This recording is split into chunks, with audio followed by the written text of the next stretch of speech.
pendule conique. On voit ici un pendule conique. Donc pour l'instant, il s'agit d'un pendule simple qui est en rotation. La boule n'a pas encore décollé. Pourquoi? Parce que la vitesse angulaire est insuffisante. Quand je commence à augmenter la vitesse angulaire, hop, à ce moment-là, on obtient un pendule conique, et plus la vitesse angulaire est importante, évidemment, plus l'angle entre le fil et la verticale, qui est noté ici, est important. Dans cet exercice, on va se demander quelle est la vitesse angulaire à partir de laquelle on peut obtenir un pendule conique. Dans un exercice précédent, on avait déterminé avec le PFD la relation entre MA, P et T, P le poids de l'objet, T la tension du fil, et on avait obtenu la tension du fil qui valait le produit de la masse fois la longueur petite l du fil fois oméga carré. L'expression littérale de cosinus B, à vous de la déterminer, et montrer qu'une valeur minimale oméga min est nécessaire pour que le pendule conique puisse fonctionner.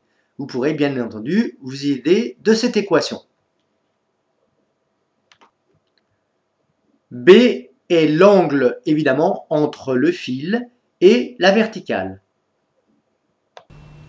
Quelle est la valeur minimale oméga min qui permette d'avoir ce mouvement circulaire? On va le voir maintenant. On a réécrit le PFD, MA égale somme des forces.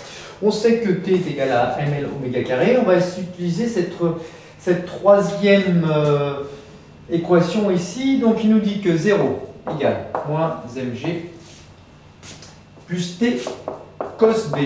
Et on sait que T est égal à ml oméga carré. Autrement dit, 0. Ou alors, plus exactement, mg, j'envoie de l'autre côté, mg est égal à t, c'est ml oméga carré cos b.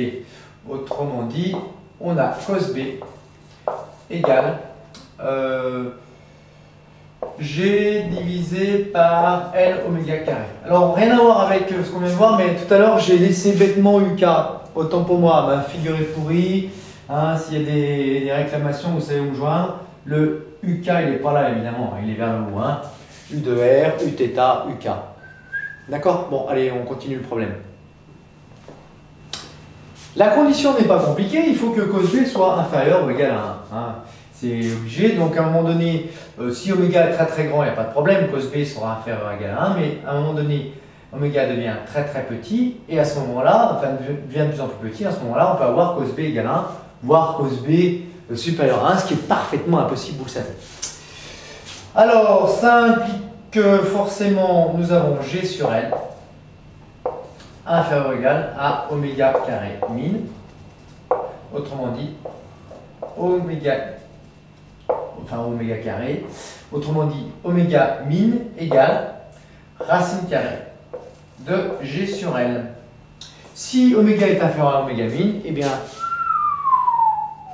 le mouvement ne sera plus circulaire comme ceci. Vérification d'homogénéité, oméga min est en seconde moins 1, j'ai une accélération mètre seconde moins 2, divisé par des mètres, le tout à la puissance 1,5, ce qui nous donne bien seconde moins 2 puissance 1,5, seconde moins 1, l'expression est bien homogène. Voilà la condition pour que l'on ait un mouvement circulaire.